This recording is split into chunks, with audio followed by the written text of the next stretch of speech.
Neither should you when driving. Lives are at stake every time you get behind the wheel.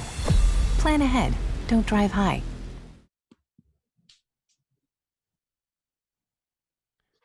Okay, we are live with our fourth installment of Gray Matters. Joining me, as always, Mr. Robert Lee Davis. How are you today, Rob?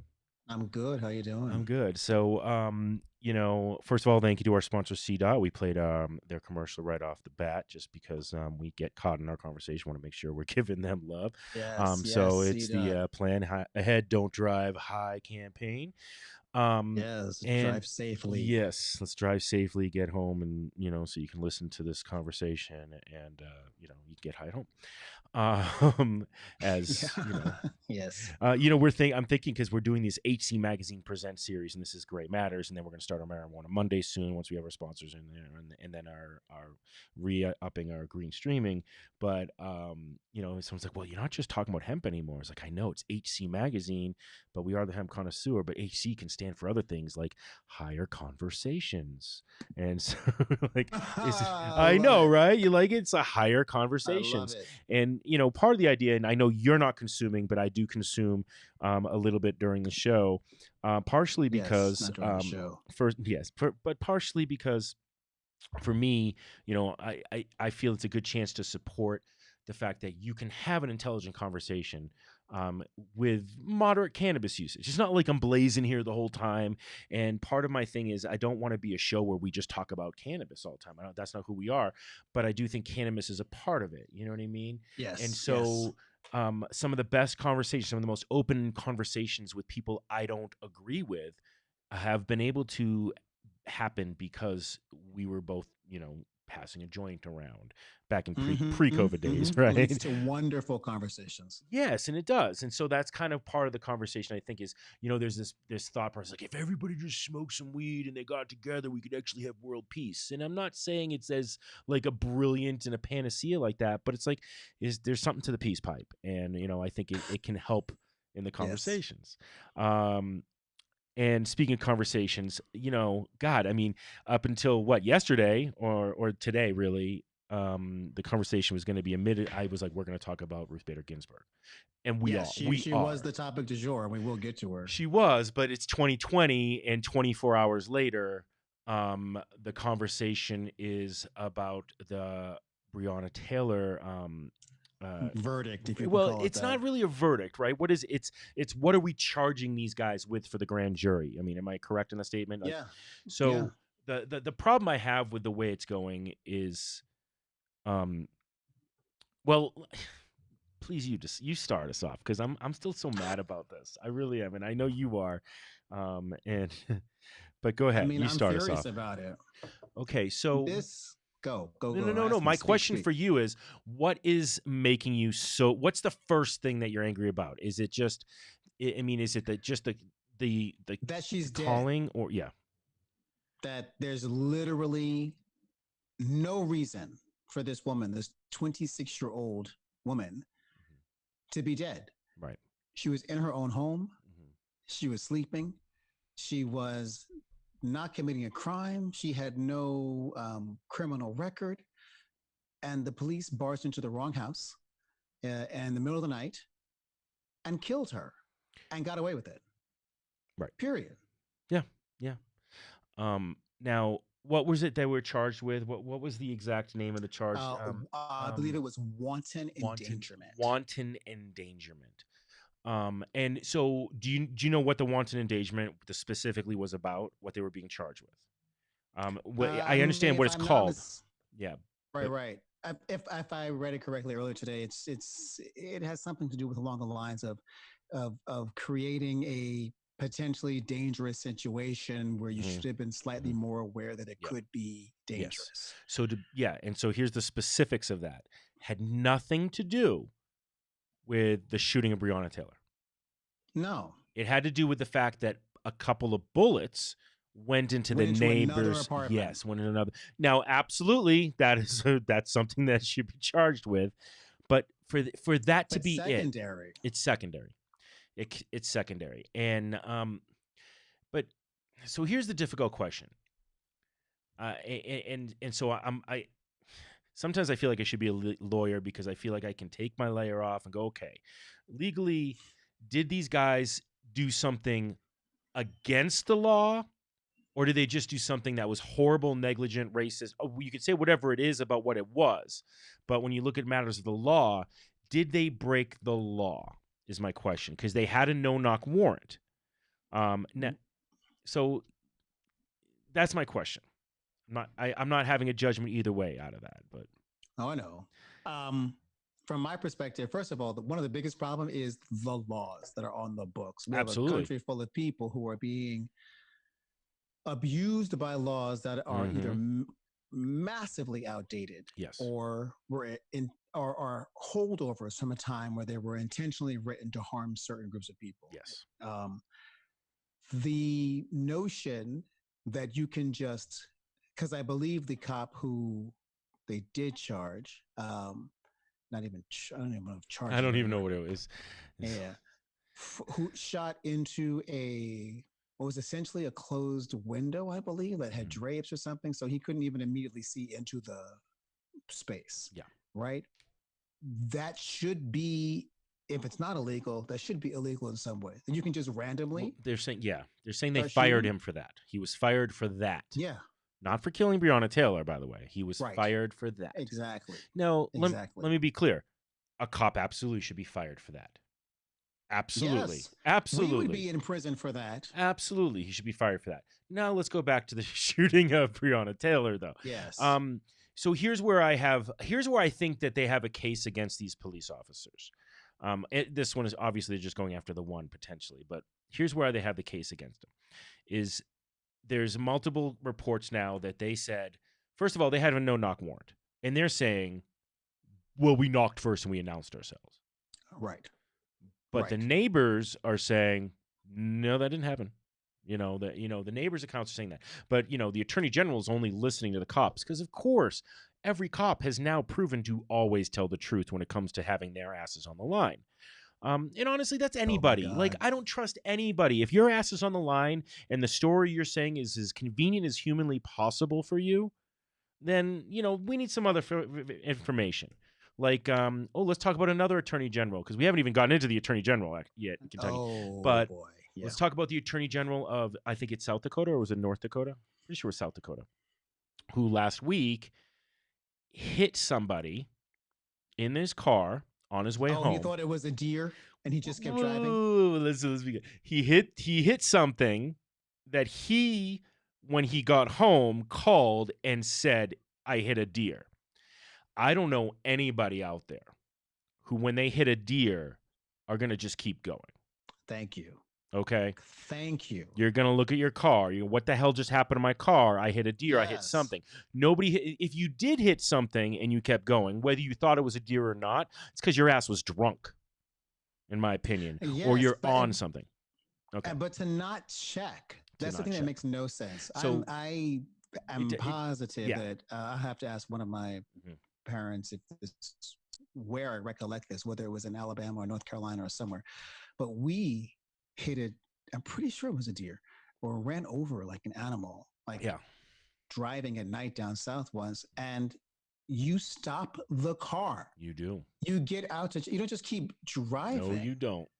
You don't. Like, that doesn't even there's no sense behind that. So anyway, I don't want to get in the conversation about this, but it doesn't pass the sniff check, right?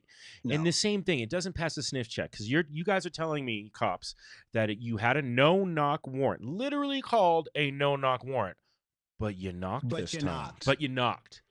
Okay, got it. You knocked. And they have, apparently at the grand jury, there were witness testimony from neighbors who claimed they did hear them announce themselves and before they went in. Oh, really? So what is it? So you either had a no-knock warrant and you went into this apartment unannounced, scaring these people to death and killing them. Yeah. Or you didn't, and you announced yourself. If you announced yourself, how come she's dead? Yeah, exactly. That's exactly right. How come she's dead? Well, I mean, and so, look, I never held hope that they were going to charge any of these guys with murder. I didn't even think manslaughter. I didn't even think manslaughter, because by the law, they went in and did what they were legally allowed to do. the conversation is more, should you be legally allowed to do that shit? And Yeah. obviously, no knock warrants. One of the few times I'm going to agree with Rand Paul, need to fucking go away. You know. Yeah, but he's wishy-washy like the rest. They're all bullshit artists, all of them. Rand Paul, Lindsey Graham, Well- what's his face in Florida? Oh my Rick God. Scott. Rick Scott. Well, yeah, Rick Scott's an idiot, but oh my God, why am I blanking on his name? He ran for DeSantis? president. Oh, Jeb Bush. No, Wait, who no, you talking about? no. Oh, Marco Latino Rubio. guy. Marco Rubio. Thank you. Yes, Yeah, Marco Rubio. they're all like, come on. Yes. Come on. Well, I mean, look, you have Ted Cruz, who he literally, like, he called his wife ugly, and then he turned. I just don't understand how you can be Ted Cruz's wife. How do you do that? How- I don't know that anyone has asked him. I don't think I've witnessed a reporter asking him that question. Because my God. what kind of marriage, relationship, whatever do you have if someone can trash talk Your wife. significant other? Yes. Your and wife. you go along with it? Oh man, I can't. I just don't understand. These people that. have sold their souls. Oh no, every and that's the single thing one is of them. like, and I thought it was really funny because I mean I heard some people like, well, when Ruth Bader Ginsburg just died, it was like, well, there may be people holding out. Some people may not want to vote. We have Mitt Romney, who again, I heard somebody say, let's not forget Mitt Romney drove for miles with his dog on the roof of his car. Like this Mitt isn't Romney is a somebody. jackass, too. He's not necessarily a good person. He just has slightly No, better he just morals. dresses well. Right. And then you have, you you like Susan Collins. Like I heard somebody say, well, Susan Collins is threatened, so she may end up going for. I'm like, no, she's not. Susan Collins has historically tricked so many Democrats over the years into thinking that she may do something that they agree with. And every time she's like, I'm just kidding. I'm not going to do that. These You people thought are you in guys it thought I all had the way for this morals. guy. Well, and it's surprising, but what we, I'm not even concerned as much about the abortion thing, although it's concerning for the Ruth Bader Ginsburg, replacement. Well, for women, it's very concerning. No. I'm concerned about it. I'm not saying I'm not. I don't think. I think there's incremental things they can try to do to take and eat away at Roe v. Wade, which they have been doing for a while, right? And really, what it comes down to is it needs to be put in as legislation. All right, there needs to be something in the Constitution that is put in that you cannot touch a person's body. Without their approval, that it has to be in there. But it would have to be written as because of the patriarchal bullshit of how things are run. Well, you're not going to see the it would have to be that you can't do anything to a woman's body. We here to add an amendment to the Constitution because of this patriarchal bullshit. Let's put that in. Let's put that in a nice script on hemp paper. No, it is because of that. I get it. Did I lose you, Rob? You froze. Hello. Wait, say that. Oh, there you go. We're there you having a go. You're slight technical. yes. I'm hearing you. difficulty. I'm hearing you. You look like you're puckering up to kiss the microphone, but as long as you can keep talking. So what we were talking about was we may be experiencing a slight technical difficulty. You're a little glitchy on my end. Am I glitchy on your end? Really, I'm finding it coming out pretty smoothly over here. Oh, your mom is listening, by the way. Are you there? Hello. Uh-oh, we might have lost him. Let me check on. Y'all have to bear with me for a second, people. All right. Oh. Here we go. Let's see. Did we lose you, Rob? Oh, can you hear me? Are you back? I'm back. Hey, there we Are go. you That was there? actually only about 10, 15 seconds, a am. little bit. There we go. We're back. Okay, Yeah, good. I don't know what happened. That's okay. It happens, So where we left off, we were talking. But yes, but there are no rules about men's bodies. Is where we left off. Right. Well, and that's something on the RBG side of things that I Wow, really. something is. Yeah. Are you okay? I'm getting you fine. But on the RBG side, one of the things I loved about her, I've been looking into, obviously we're getting ready for the conversation we thought we were gonna have, which we are having, right? But was that she actually fought for men's rights. in her legal arguments before she became a judge. And she was really clever because she's a woman, but she was arguing for men's rights. But then she was able to cite those arguments and they could be applied to women as well. So she was very sneaky. She said, "Look, I'm for equal rights for all, for the sexes, you know, for all, across all things." But she had to, you know, kind of like voodoo her way in to the patriarchal male legal world by being an advocate for men, um, which is pretty fascinating way to do it, I think. And it's interesting because yes,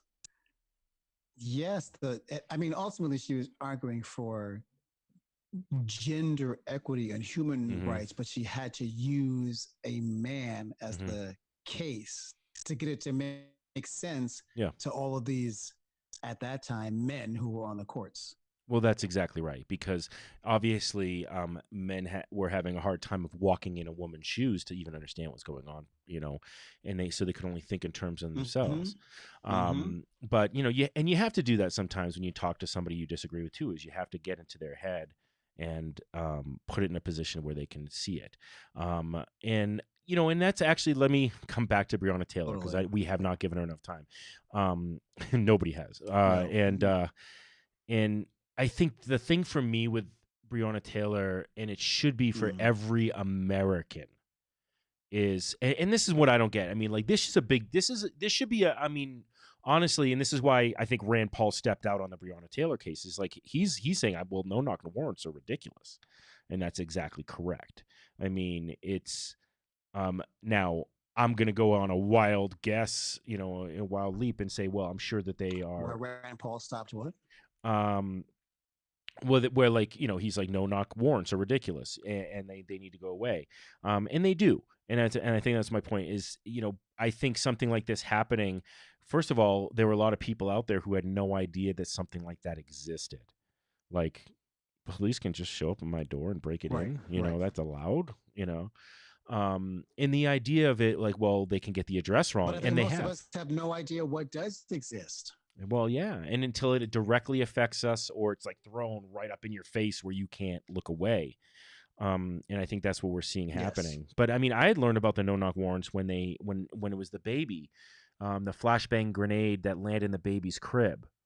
Um, did you hear about that one? I think that was in Texas as Oh, well. yes. And we might have mentioned before, Yes. and they were staying at their Yes. uncle. I They were remember staying at somebody's house. It wasn't even that. their house, but they were staying there. We shouldn't be doing these things because we never know who's in the home. You don't know who's in the home. Stakeout. What happened to Stakeout? All right, come on. You know, the great Yeah. Richard Dreyfuss movie. Come on, where's the stakeout? You know, like figure out who's There's a piece of me home. that wonders if so many of these things that we as the public, right, right, What? we watch so many via television shows and Mhm. movies that are telling us, so this is how it's done. But Right. I don't know that that's how it's done. Of course, that's not how it's done. You know, I mean, and you know, it's and it's just there's certain Hollywood things that you're like, there's no way. Like, no police station is as darkly lit as what you're gonna find in Hollywood, and like, you know, it's the same thing. It's just there's all the no, it's just not like it is. You know, the formulas you see about cops and stuff. And, but yeah, this one is really pissing me off because of the way Right. they treat it. Like, they went to her boyfriend Exactly. and they tried to get him to admit she committed a crime so he could get off. And I think this is showing you there's a period going on in which we have this weird dichotomy, right, Rob, where you have these cops who are still doing the same old things they've been doing, as if we're not going to find out. And that's what. Because the system supports them. Well, and it does. It's still supporting him, and this is a perfect example. And I have to ask you this question. So, what's the Attorney General's name in Kentucky? Daniel Cameron.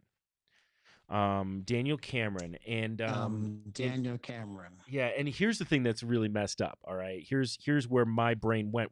I didn't see that they said he was the attorney general. I had flipped it on, and he was talking, and he was starting to say, and he was saying something, and I'm like dealing with kids and stuff here, but as I was trying to get caught up on news, and they were showing a clip of him speaking, and I was like, oh, who is that? Is that like the district attorney? I mean, I was thinking to myself, is that like somebody in the police force? And then they said he's an attorney general, and I was like, there's a black attorney general in Kentucky. And I was surprised, but now he is the first black attorney general in Kentucky. Yes. But what also surprised me is he's the first Republican in many years as an attorney general. Which is again weird, right? Isn't it? Like I mean, I feel like Kentucky's a pretty red state. And I have to ask you, because I obviously am immediately like, whoa. He's a black Republican. He's an attorney general, and he's presiding over this. And as a black man, what does that do for you? I mean, what does that do to your thought process about the situation?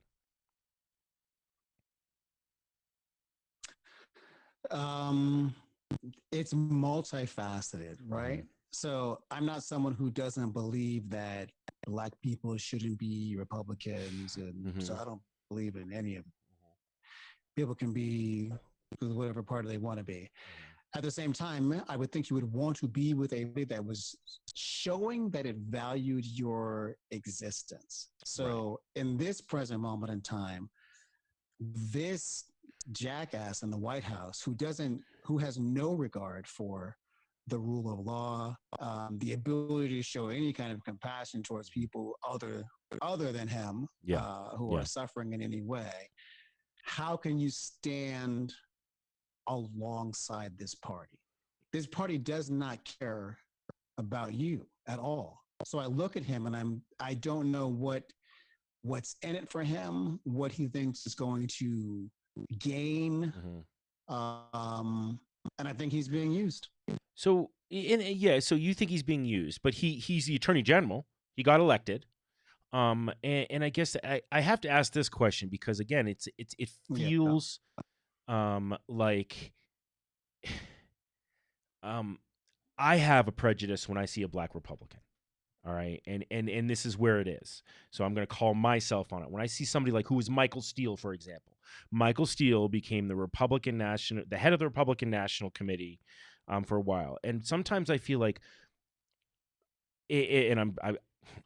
people can be mad at me for this statement, but I feel like my thought process immediately goes to, well, you may have the ideals. You may be like Clarence Thomas, who I think does have those ideals, really does, right? On the very conservative ideals. And you may have those.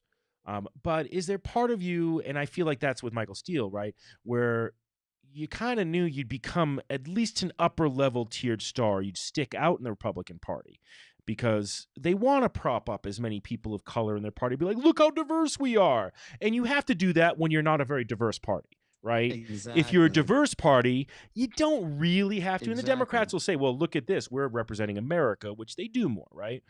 And so if you are a black person in the Republican Party, they represent the diversity of America. Exactly. So when you're a black person in the Republican Party, or even a Hispanic, and although there's plenty of conservative Hispanics, so I don't want to necessarily say it's the same scenario there, right? I always have that prejudice like, well, you did well because you're gonna stick out. And then you look at Michael Steele, and I guess maybe it's because of him. I'm saying I dislike the guy, but God, he was head of the Republican National Committee, right?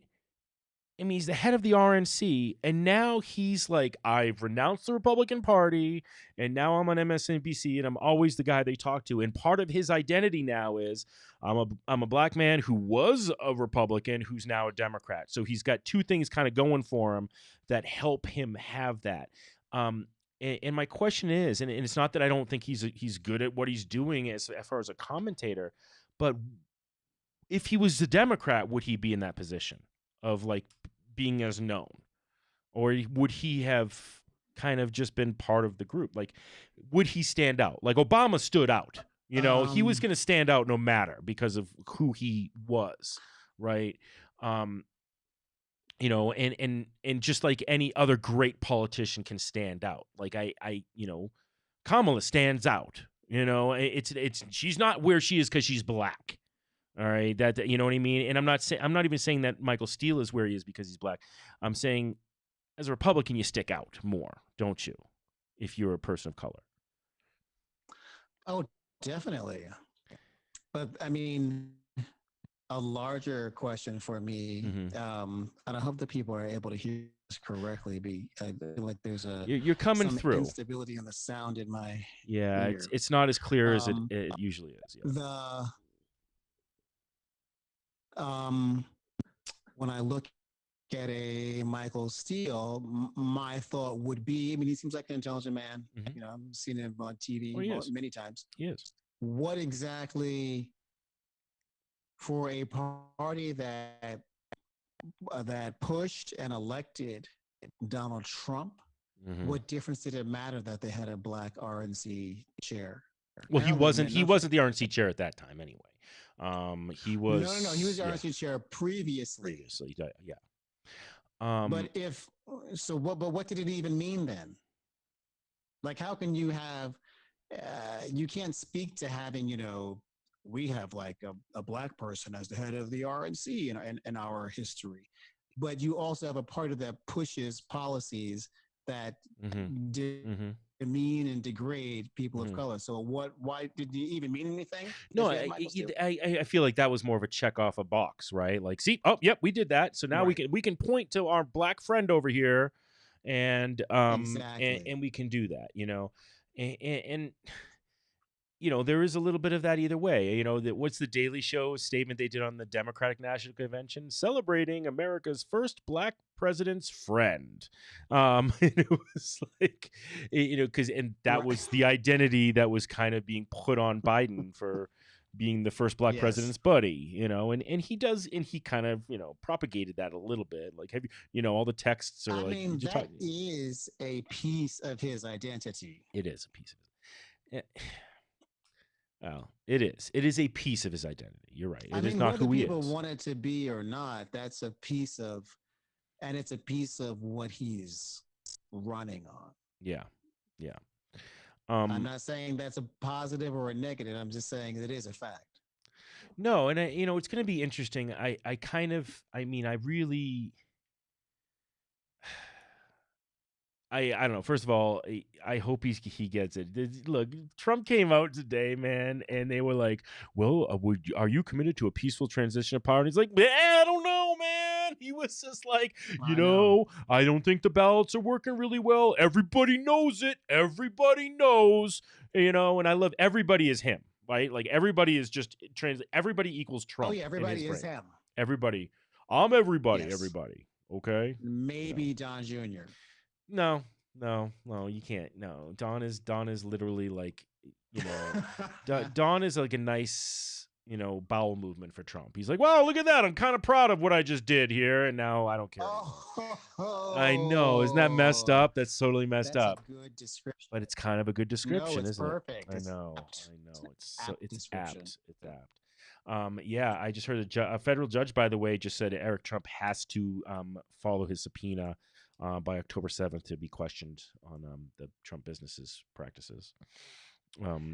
See, I don't think people are embracing enough that nothing is going to be known election night. No, of course it's not. And he's going to use that to his advantage. Although you are seeing some of these states that have early voting that have already started happening. I don't know if you saw it, but people were already in line the first day. And they are there is a lot of early voting that is happening. That's a piece of it. I've heard so many yes, and so many commentators have said that we have to stop saying that, especially in regards to the Ginsburg seat, that well, we can't do this, during an election year or approaching the election. The election's already happening. No, the election is literally happening. People are voting. And honestly, I think once people start voting, look, okay, here's the thing. All right. Let me can we just put a quick, I don't want to put a button on Breonna Taylor. We have to continually have this conversation. But I just want to say that like I want us to continue the conversation about the unfairness of this judicial system and the way it's working, but the judicial Hmm. system is also dealing with some unfairness and some hypocrisy right now on the Ruth Bader Ginsburg side as well. I want us to get into that after this quick break that we're gonna do. So right now, I just want to give a quick word from our sponsor. How would you feel Sounds if good. a truck driver was high on the job? They wouldn't be, and neither should you when driving. Lives are at stake every time you get behind the wheel. Plan ahead. Don't drive high. Okay, and we're back. All right. So, all right, RBG, and i- first of all, I'm not surprised, right? I'm not surprised that Mitch McConnell's a hypocrite. Is that and Oh, not at all. if anybody's surprised by the hypocrisy right now, the Republican Party, then they've really been under a rock. And honestly, there are some people who have been under a rock. And one of the things I've been doing on the side on the remodeling the house is a guy there who just asked me, he's like, and he was dealing with this thing from Texas, where he had extra unemployment. He was kind of working on the table. He's like, yeah, and it came in. I was like, well, it's going away. Texas only doing it for like 2 weeks. He's like, oh, that's a bummer, and then it went away. And he's like, yeah, that's messed up, man, because I was starting to account for it. And I was like, yeah, well, it was going to be a short-term fix just to get more votes for Trump, essentially. And Hmm. he's like, yeah. I was like, do you vote? And he's like, and he's a citizen. He's like, no, I don't vote. He's like, who's running against him anyway? And that's when I was like, wow. Yeah. Um, Yeah. and that's This the is going to be thing. nasty. And there's people who don't even know. And not that he was going to vote either way, right? This guy's not going to vote. And he's like, hey, yeah, so maybe I should vote. And I'm like, well, where you live in Texas? He's like, yeah. I'm like, well, you better mail something in if you want to vote. But you don't even know who you're voting for. I mean, you don't even know who's being up for election. That's the sad thing. And there is a part of me that's like, maybe you shouldn't vote. Maybe you should ask a couple questions. Maybe before you vote, you have to answer like 5 random questions, like when you have to take a driver's license test. And those questions are civics questions. Just 5 random, simple questions. How many branches of government do we have? I mean, if Yeah, I'm against that. I I'm know, against it's I know. but I get what you're saying in theory. In theory, Um, no, really, I think there needs to be a test for who gets to run to be president. Is actually more. oh, totally.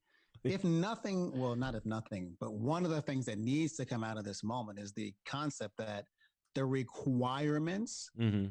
to run for president need to be Can't just be that you were significantly born. greater. Can't just be that you were born here and that you're over 36. Is it Right, 36 or right. something?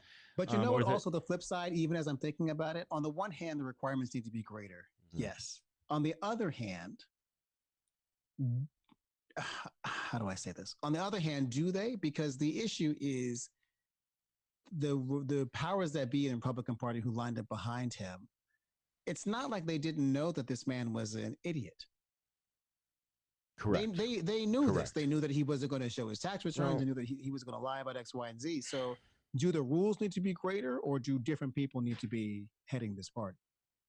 Well, it's a little bit of both, right? I think what we've learned, and we've learned over the years, right? We we haven't gotten to RBG yet, but well, this is all encompassing around it, right? But Oh yeah, it is. what we've learned over the years, I think, is the way the Constitution was framed, by the way, was a draft and has amendments and it keeps changing because they go, wait, we need to change things. And there were multiple amendments written right after the initial Constitution because, like, oh, wait, we forgot about speech and this stuff, Right.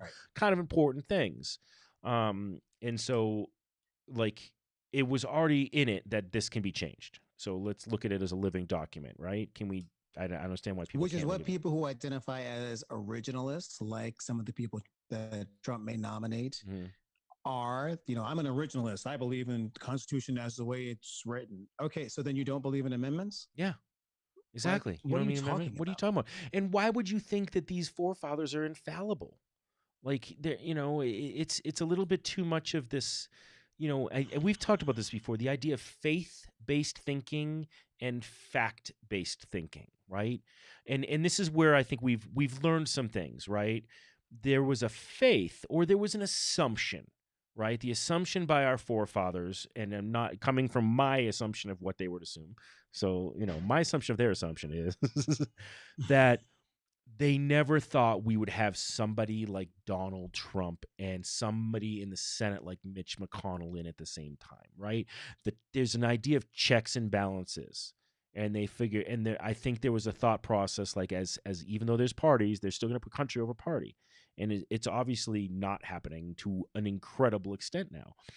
Um, so just kind of like the assumption of like laissez-faire economics, right? Like trickle down economics. Reaganomics is what it was known for. The assumption in that, Wait, say that again. I just like laissez-faire economics, which is basically trickle down or supply side economics. The idea is, right, that don't tax the rich. Let the rich have as much money as they can, because then they're going to take that money and they're going to create jobs. And so let the rich have all of the money. And then they can choose how much to give to us poor underlings, but the rich are good people. And that's like they won't get so greedy. Rich don't get greedy, do they? No. People in power don't crave more power. So let's give them as much money as they can, and then they'll create these jobs. And then what we found over the years is that they've just consolidated their power, and they've had more money, and the distance between the rich and the poor has gotten greater and greater because we've been busy trusting through that economic model. There's always this assumption like, well, we'll save the rich money and then they're going to spend more, and that's going to help the economy. And that's how the economy makes money. And I love that gamble. They're always that gamble. And Rob, you're frozen, so I'm still talking. Are you there? Oh, I lost Rob. He's going to have to try to get back in. Oh, well, let's hope I can get him in there. Hold on a second here. He's probably going to try to get back in. But while I'm talking about this, I've been reading this great book on economics, a couple books. So that's why I've been kind of on this trick. But what I was telling Rob right before we lost him was there's this problem that I feel like we have in this country right now, where we have faith-based thinking versus fact-based thinking. And this, I am nothing against religion on that side of things, but when you think in terms of faith, when it comes to our politicians, that creates a problem. And same thing when it comes to corporations. When you have faith that the corporations are going to do the right thing. Unfortunately, we're having some. Are you there still? Yeah, I'm still talking. It's okay, Rob. I've been trying to keep it busy, so you get yourself back in there. I'm just kind of expanding on the thought of faith-based and fact-based thinking when it comes to this. And I was getting, if you have faith that the heads of corporations are going to give more money and hire more workers. I guess it's just me, maybe. Oh, you can't hear me? End. It's something on your end, man. Everything's working smoothly on our end here. So, but that's okay. We'll just get back into the conversation if you can hear me, and I can hear you. So I just can't see you right now. I just see a picture of you. Okay. So we have so the idea that we have all this idea of faith that they're gonna do the right thing. And so we have these leadership. Well, if the Senate does the right thing, then they'll have checks and balances on the president, and they'll make sure that he doesn't get off the rails. And this idea like, well, they'll keep doing it. And then you have the Susan Collins. She had the same faith. Like, oh, well, I think the president has learned his lesson, and that's why we're not going to impeach him. And it's like, well, yeah, he learned his lesson. They're all bullshit artists. They are all bullshit. But again, so back to this idea of creating a better stringent requirements. I think we were working on this idea in this country that, well, if somebody aspires to be president, the people are most likely going to elect. I mean, the person who gets us up to that level is going to most likely be good. And that, by the way, was the reason for the Electoral College was, wow, the people really didn't know who the right person was for this job, but we actually know this person, and he's a horrible human being. And so the members, the guys the Electoral College will actually select this person. And that was in a day when you couldn't have communication. You couldn't find out things as fast as you could now. You couldn't. And so we don't need that system at all anymore. We absolutely don't need that system in the information age, and so to me, the process of running for president, which is kind of the conversation, right? And can go into the selection for a judge. The process for running for president should have a little bit more stringent requirements. I mean, right now, before you should at least have had to have held one elected office, at least one. I'm not saying that that's a reason. I don't know if I agree with that one, Rob. I get why you would say that, though. I just want an. How can you run a country if you've never run any sort of government? office because it's running government. People keep saying he's a businessman, Mm. but the country's not a business. Well, and here's one of the reasons why I don't think senators always make the best presidents, because they actually haven't governed shit. Okay, a senator is part of a group that barely works. All right, they spend most of their time going around trying to get reelected and raising money for their elections, and then they show up for work for votes here and there. And there's mostly like their aides are doing most of the heavy lifting. Like they're the ones reading the laws. They're the ones like, oh, by the way, this is what this law is about. And then they have negotiations going on. Now there are some legislators who are working their butts off in the background. I mean, there are people who are doing that on both sides of the aisle. So but for the most part, you're not governing. A governor is governing. A governor True. is running a budget. They're running, and honestly, governors have to balance their budgets. Go You figure. know, a They, mayor, same thing. well, and I think people forget a governor in our country is not much different from a president in most of the countries in this world. The only thing they don't have is a army. They can work with the National Guard, obviously, but they don't have a standing army. But a governor is basically the president of the state, right? And yeah, a lot of I our can states are accept that. populated way more than countries across the world. And so, it's not like to me, a governor is way more qualified stepping stone to being president than any other position there is. But I'm not saying that you can't do all those things. We've had good senators. We've had people who've stepped into those positions. But I don't think my requirement is an IQ test and a psychological profile. Like, to me, that's pretty fucking important. Honestly, a psychological profile, like your emotional intelligence and like how you show empathy and compassion, but also it can make decisions, that's way more important than IQ even. Even though I think they're wrapped together, I just, to me, Yes, they're interconnected, and you want emotional intelligence. You want the ability to run a political body, right? To know that you can do that. You want health, right? Yep. Because both of these men, Trump and Biden, are too old. And They are. and that's no shade towards this. I know plenty of people who are in their 70s who are active and vibrant and capable. Sure. But this is a position that requires so much stamina. And I think we've said this before. Everyone says that the presidency ages you. So if you're going in at like 75 or whatever, what are you going to be aged to? Like 90? Yeah. Well, but I will say this. What's funny about that is it ages you, and then when you get out, you look younger. Like, don't tell me Obama doesn't look better. Clinton looked better when he got out of office. I mean, he got out of office. He lost some weight. He did, I mean, it ages them by the end, but then they can go back to being they look healthier. They just look healthier. They look like, holy shit, the world's not on my shoulders. Now Trump, by the way, doesn't look like that. I don't think that the presidency has aged Trump whatsoever, but that's because he's still pretty much living the same life he did. He's watching TV and he's playing golf. He hasn't changed He's tweeting, he's watching TV, he's playing golf, and he acts like he does a job while everybody else around him scrambles. I feel like that's kind of his job description. Yeah. Then now, yes, but and then now that idiot of a person is the one who's going to be replacing or nominating the replacement for Supreme Court. 3. He gets 3. That's what I'm really pissed off. So here's the thing I would say though.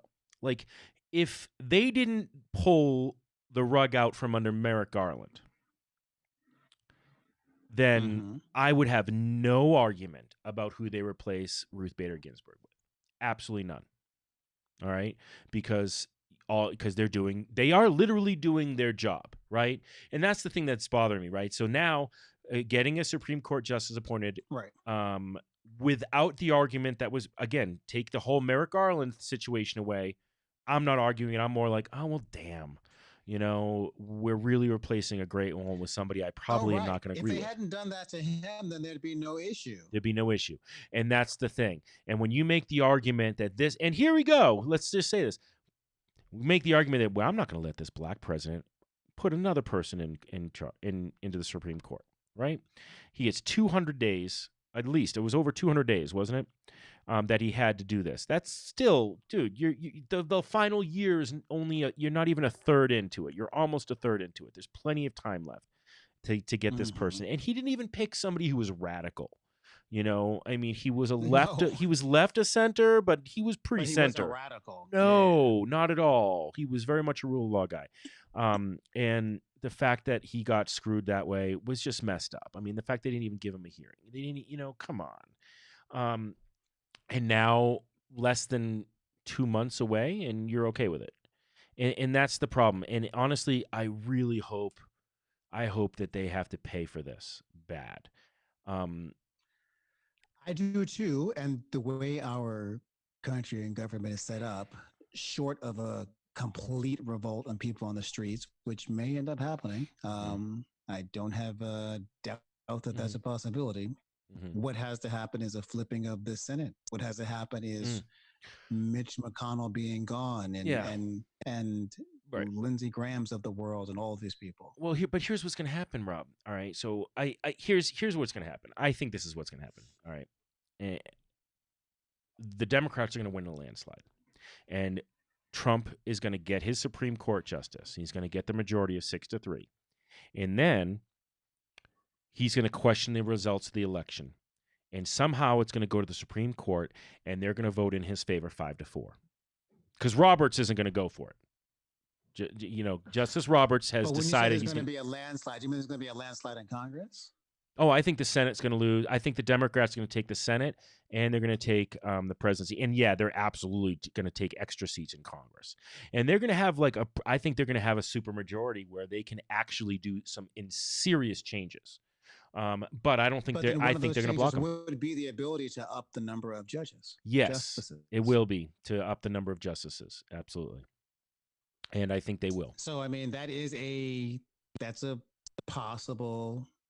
Yeah, but they're not going to get that chance. I'm telling you, they're not going to get that chance. This is what's going to happen. They're going to question the election, and the Supreme Court's going to vote in favor of Trump, and he's going to stay president.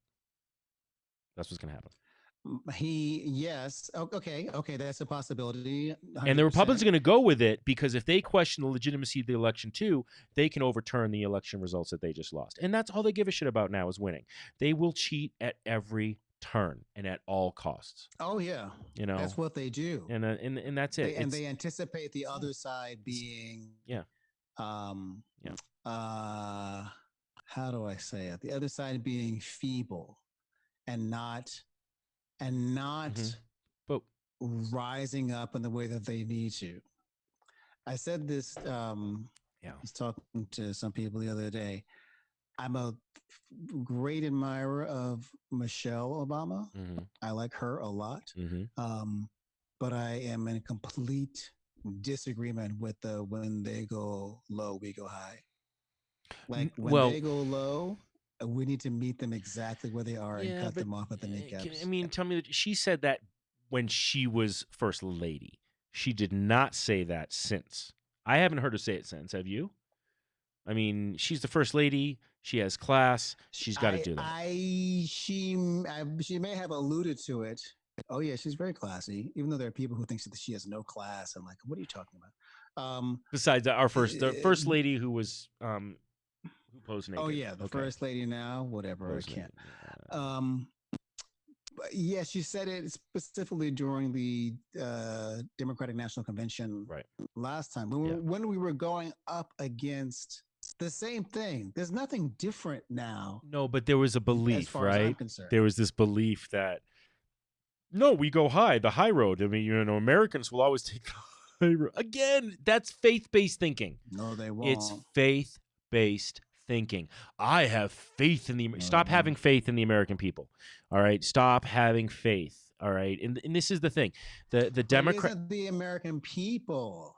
It's these elected officials. Well, yeah. I mean, try to sit somewhere in this space of remembering that the majority of people did not want this man to be president. Even if it was a small majority, it was still that's true. The majority did not want him to be president. All right. I think this is so. Look, here's the thing. I think this is what this is the shit show that's coming. The shit show that's coming is it's going to go down the Supreme Court like 2000, and they're going to be overwhelmingly in favor of Donald Trump. Because I mean, we're not overwhelming. I think it's going to be 5-4. That's what the thing is. Understand that it would be 5-4 in favor of the Democrats if RBG was there, because John Roberts, I think, would vote on the side of Democrats or on the progressive side against Trump in Of this one. what's correct. Of what? Yeah, because he's going to be. Yeah, he'll go with what's correct. But yeah, the three that he already put in, yeah, no, they're not. And Clarence Thomas, I mean, come on, I have no faith in that man at all either. Well, Clarence Thomas is like, I can't. Well, and here's the other. I mean, and like the idea. But if the Democrats win and it's not fought and they don't end up losing in the courts, because I think that's what's going to happen. Okay, but if they are able to do it, then I do see us going up to 11 Supreme Court justices, and I think that we need to turn in term limits. I think they need to do a 20 to 30-year term limit and do an amendment to the Constitution if they can. But they'd have to have a supermajority to be able to make that happen. I have nothing against the idea of a term limit. Oh no, I think there absolutely has to be a term limit. I think this idea, the idea of a lifetime appointment is insane to me. The only thing that you should be for a lifetime is yourself and a parent, or you know what I mean? Like, I mean, there's certain things that are a lifetime, but a job should not be a lifetime. It just, it just doesn't work to me. I understand the idea behind it because it's not. I get the principle behind it. Because the idea is, well, then they're not politically motivated. They're in this term. Or the other idea is rotating them in, right? Where you say, okay, everybody in the district court, everybody gets to be on the Supreme Court as a rotation so much. So the upper courts rotate into the Supreme Court. There's a better way than this 9 people who get to be there forever. I don't have a problem with the nomination process. Well, I do. Yeah. I don't. The nomination process doesn't bother me, but yes, I do agree that potentially there should be. But here's the thing: a lot of people are talking about term limits now, and they're putting it on Ruth, right? Well, why was she still there? She should have retired. Really? Because there's been some old white guys who have been around forever. Yeah, no one's forcing them to retire. I would love for Mitch McConnell to retire. Yeah, no. I mean, but you don't have to. I think there should be term limits in the Senate too. But then there has to be something in the Senate where there's a term limit and no revolving door to lobbying. But and honestly, they found loopholes for that already too. Oh yeah. There has to be something into that realm where they. There's just the ethics violations that are going on left and right. And here's the thing is, there are Democrats that violate ethics too. Sure. But here's the problem I have with that conversation. I had this with a friend of mine. They get held accountable generally, though. Oh, whoa. Carolyn Davis just said, if the Supreme Court does that and gives Trump the election, there should be a civil war. I would march to the White House ready to fight and overthrow the government. They want to be like Russia. Don't get my mother started. I am loving where Carolyn Davis is going on this. I am in complete agreement with her. This is one of those times where you said, that's who I get it from. She said they want to be like Russia. We should be overthrown. We'll be up front and ready. Before I be a slave, I'll be buried in my grave with a few of them. I love your mom. Look at her. All right. We need to have her on. We need to have her on, man. I need to have fun with your mom, man. I actually agree with her statement completely. If the Supreme Court, by the way, does it a second time, because it's not the first time if they were to give an election to somebody. Yeah, exactly. Okay. Exactly. If they do it a second time, and again, it's doing the same thing. It's taking it from would be a popular vote, democratically elected. Know the last time was, the hanging chads in Florida. This is going to be, again, I don't think we're going to know anything until like January. This is going to be. Well, I actually think we'll know before then. I think we'll know fast. I think it'll be a couple of weeks. Of the year. I'll say the end of the year. You think the end of the year? I think it's going to be 2 or 3 weeks, and then we'll have a final countdown. I don't think it's going to be that messy, but those 2-3 weeks are going to be messy. I mean, if you remember 2000, and I'm sure there's some people out there who might be listening to this that don't know what we're talking about, because they were, but research. Yeah, I mean, it came down to Florida, which really they should have just done an election again, right? I mean, shouldn't they, if I look back at that, it's like just do it again, Florida. That would have been tricky in an ideal world, but how do you do it? How do you decide who shows up? I don't have a true, and it's too late for that one. But look, we've had enough heads up, honestly. I've talked to a lot of people who have mail-in ballot. I mean, people in Colorado. By the way, in Colorado, we absolutely trust what we do for voting in Colorado. But even with that, I'm not mailing my ballot this year. I'm dropping it off. That's just it. I am bringing. You're not doing mail-in, you said? No, I'm mailing. So here's the thing. We get our ballots in the mail. All right. Every Colorado resident who is registered to vote gets their ballot mailed to them. Okay? It's not a question of, do I want to be it? Do I not want it? You get your ballot ahead of time. Now, I can fill out my ballot, do everything correct, sign it, seal it, and I can walk it into the polling place and hand it to them.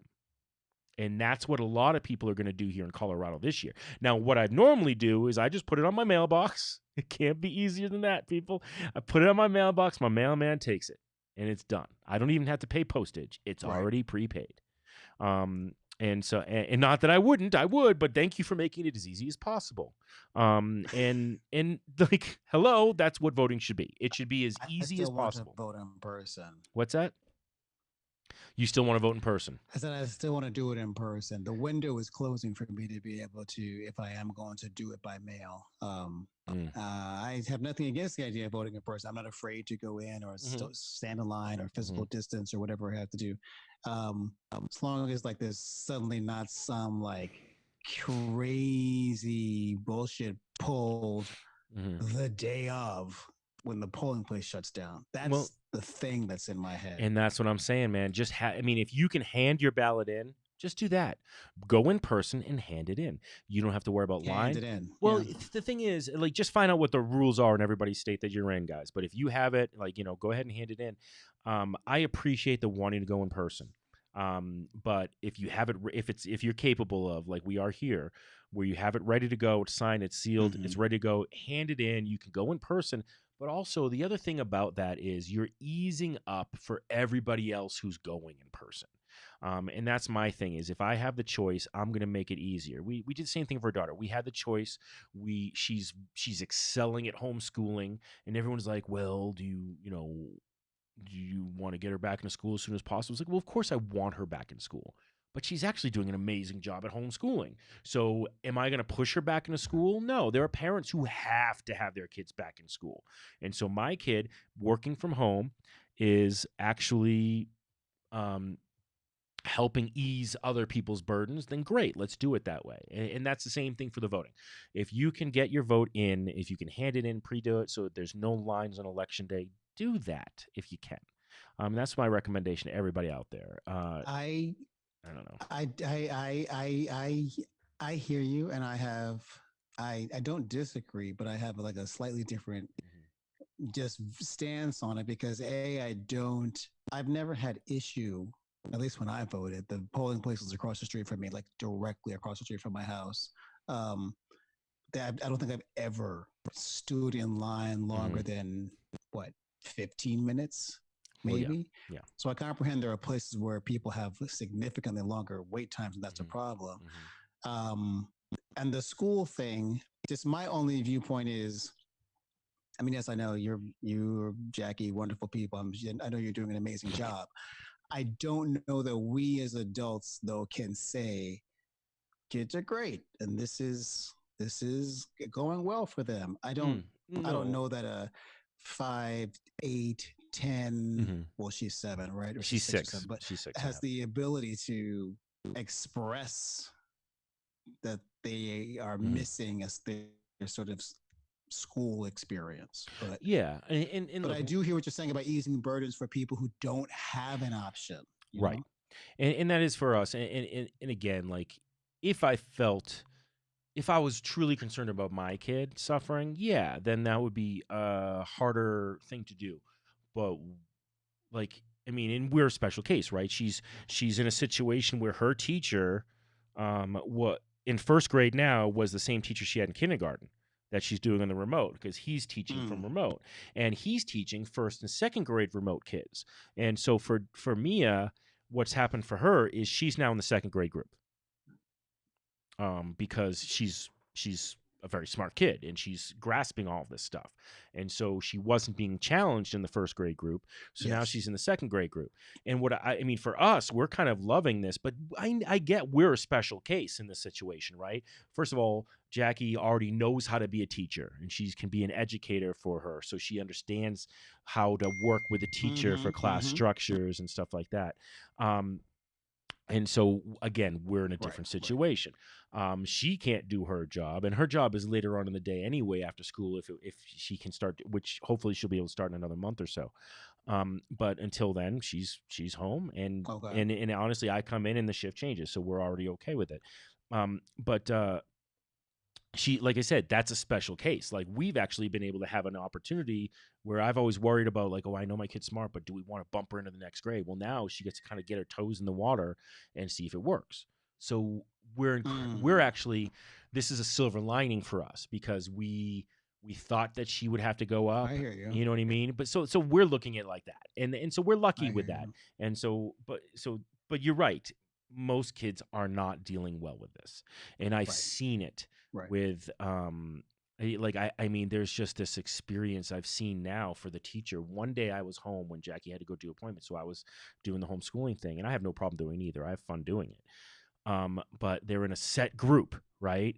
And it was I want to say it was 6 to 8 kids in the group. I mean, you can't see all the video screens on the same time when the teacher's talking in Zoom. And I mean, poor Jimmy, he's taken, sorry, she's the real name.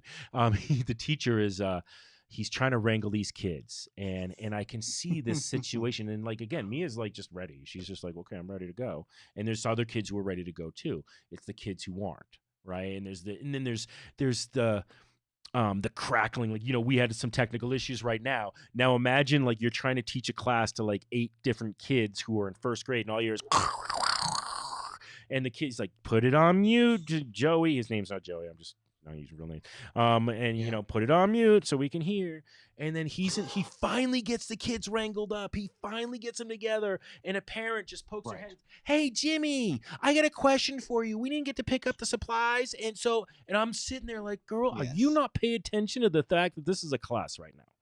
All right. You can email him at another time to coordinate those things. And I'm already watching. All the kids are on video, and he had just gotten them focused. And now they're like, okay. And one of them left the room, and it's just like, dude, like, so I so feel for the teachers, man, and the level of patience that you have to not only be a teacher, but now to be a teacher with technical difficulties is just insane to me. Oh yeah. And so it's we got to get kids back to school. I absolutely agree with that statement. But we are also having an uptick of cases.